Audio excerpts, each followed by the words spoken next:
para a gente sobre esses novos modelos de remuneração que já são adotados em alguns países e que estão começando a ser adotados por algumas instituições no Brasil. Qual é o futuro disso? Verônica, esses novos modelos de remuneração, no fundo, eles são estudados em diversos países e são implementados de diferentes formas. No nosso país, nós também temos vários deles já implantados, né? A grande questão é que a maior parte desses modelos, eles exigem bastante que as instituições estejam preparadas para isso. O que a gente discutiu, por exemplo, é que você primeiro precisa preparar a sua instituição do ponto de vista de qualidade de dados, primeiro de coleta de dados, depois de qualidade de dados, de modelos de gestão, de organização, mas principalmente de governança. É difícil você instalar ou trabalhar esses novos modelos sem que você antes não prepare a sua instituição e o próprio mercado. E o mercado tem algumas coisas que precisa se adaptar.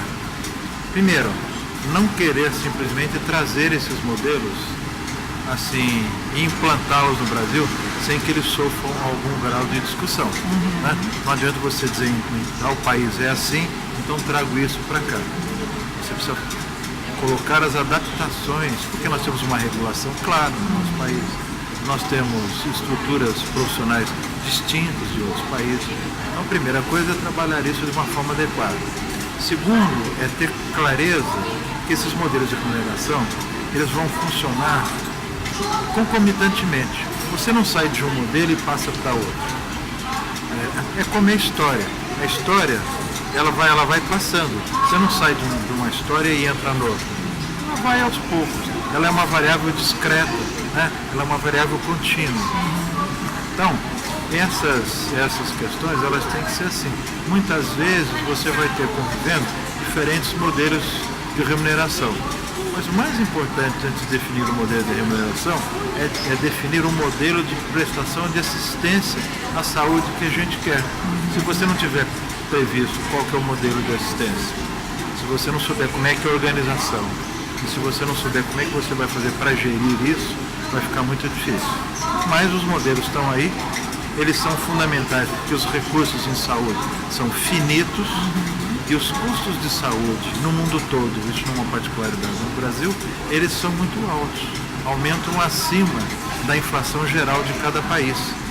Por quê? Porque além de sofrer os efeitos da chamada inflação local, eles também têm a inflação de saúde, que são novos fármacos, novos medicamentos, são pessoas que envelhecem, que passam a entrar no sistema e a utilizar o sistema. E tem uma outra coisa que faz com que a inflação da saúde seja maior, que é a frequência de utilização. Conforme as pessoas vão caminhando no seu percurso, elas vão usando mais o sistema de saúde. Então, mesmo que o custo seja não tão alto, conforme você vai usando mais, você gasta mais. Então, a inflação é maior, mesmo que o custo seja um pouco menor. E para finalizar, eu queria saber qual é a sua opinião a respeito dessa iniciativa do Congresso para o setor, qual a importância, tanto para o setor de saúde quanto para o setor de instituições católicas de saúde. Olha, nós temos que conversar, né? Está provado aí na nossa sociedade que quanto menos se conversa e quanto mais se radicaliza, menos as coisas dão certo, né? Se nós continuarmos nesta discussão, sempre entre pacientes que não estão satisfeitos com aquilo que recebem, fontes pagadoras, sejam elas públicas ou privadas, que não estão satisfeitas com o preço que pagam, os prestadores de serviço de saúde que não estão satisfeitos com aquilo que recebem, nós jamais vamos ter um resultado. Então nós precisamos sim de eventos como esse, onde todas essas partes, de alguma forma, sentem, ouçam umas das outras de uma forma, digamos assim, digna, de uma forma adequada, para que a gente, socialmente falando, consigamos mais para frente algum resultado. Seja ele que for, mas que a gente, de alguma forma, vai implementar esse resultado e nunca imaginar que esses resultados vão sair a curto prazo, né? Igreja Católica mesmo, ela está pregando há 2000 anos aí o amor entre os homens e as mulheres, né?